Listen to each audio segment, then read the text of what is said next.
Hello everyone, मैं हूं दीपक दिव्य कीर्ति और अंतरिक्ष की दुनिया में बना एक और रिकॉर्ड। यहाँ रिकॉर्ड कहने से मेरा मतलब ये है कि एक ही रॉकेट से 143 सैटेलाइट लॉन्च कर दिया गया। इलॉन मस्क का जो स्पेस एक्स जो कंपनी है वो एक ही रॉकेट में 143 सैटेलाइट लॉन्च कर दिया। बहुत ही बड़ी बात है।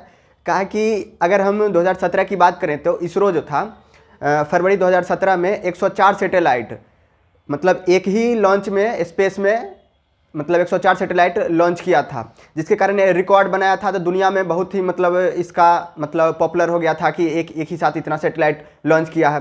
तो उस टाइम में इलॉन मस्क भी एक ट्वीट करके उन्होंने बोला था कि ये काफ़ी ही ऑसम अचीवमेंट है। यहाँ पे आप देख सकते हैं इनका ट्वीट कि इन्होंने बोला था कि काफ़ी ऑसम अचीवमेंट है।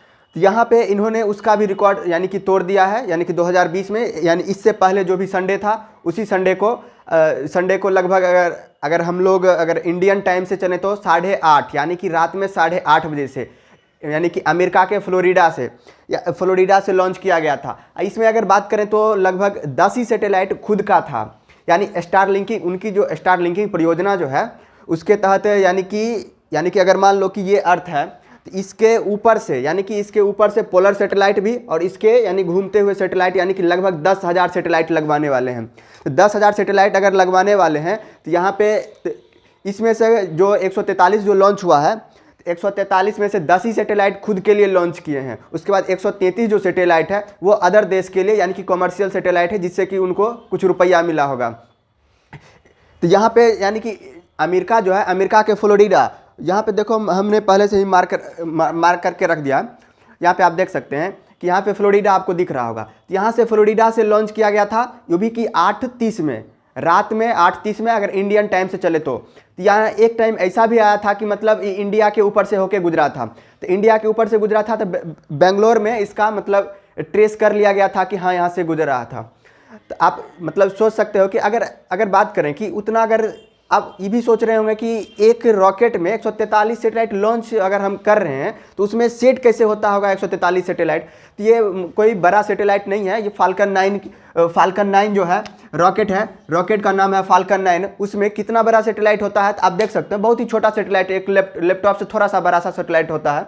यहाँ पे आप पिक्चर में देख सकते हो, इतना ही बड़ा सैटेलाइट होता है। इतना छोटा सैटेलाइट को यानी कि उसमें रॉकेट में फिट कर दिया था। और फिर ये जो फिट जो होता है पेलोड में होता है, पेलोड में फिट होता है। जो ऊपर का जो क्षेत्र होता है रॉकेट का अगर मान ले कि ये वाला जो क्षेत्र होता है, ये ऊपर का जो क्षेत्र, ये पेलोड कहलाता है। पेलोड में ही सारा रहता है। ये से यहाँ पर जो भी रहता है फ्यूल भरा रहता है। आप जान रहे हैं कि यहाँ से यानी कि निकलते रहता है, आग लगा हुआ रहता है।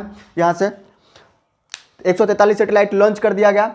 अब बात आता है कि यहाँ पे इसरो जो फरवरी 2017 में 104 सैटेलाइट लॉन्च किया था, उसमें इसरो जो खुद के लिए मात्र 3 ही सैटेलाइट लॉन्च किया था। 104 जो सैटेलाइट था 101 सैटेलाइट जो था वो यानी कि नीदरलैंड के लिए, कजाकिस्तान के लिए, स्विट्जरलैंड के लिए, यूएई के लिए लॉन्च किया गया था। इससे हमको क्या होता है कि फॉरेन यानी कि $4 जो हमको मिलता है, यानी कि उसका अगर सैटेलाइट अगर हम लॉन्च करेंगे तो उससे फ्री में तो करेंगे नहीं, उसका उसके लिए बदले में हम कुछ रुपया लेंगे, डॉलर में लेंगे। तो इससे विदेशी मुद्रा भी कमाई जाती है। और भारत की स्पेस की अगर बात करें तो यानी कि इसरो जो है आज तक कभी भी लॉस में नहीं गया है। 1969 से इसकी स्थापना के बाद से अभी तक कभी भी लॉस में नहीं गया है। अगर हम बात कर लें कि अगर इतना सैटेलाइट भेजा जाता है यानी कि इलॉन मस्क जी का जो स्टारलिंकिंग परियोजना है उसके तहत 10,000 सैटेलाइट यानी कि पृथ्वी के लो अर्थ ऑर्बिट में, यहाँ इस पृथ्वी के लो अर्थ ऑर्बिट में यानी कि 200 से लेकर 2,000 किलोमीटर के बीच में लो अर्थ ऑर्बिट में छोड़ा जाएगा। जिससे कि ये होगा कि मान चलो कि अगर हम कभी गांव चले अगर हम जाते हैं तो क्या होता है कि वहाँ पे इंटरनेट या तो बहुत स्लो हो जाता है या कि चलता ही नहीं है। अगर मान लो कि हम सिर्फ गांव जा रहे हैं, अगर पहाड़ी इलाका में चले जाएं तो क्या होगा, वहाँ तो इंटरनेट की व्यवस्था ही नहीं है।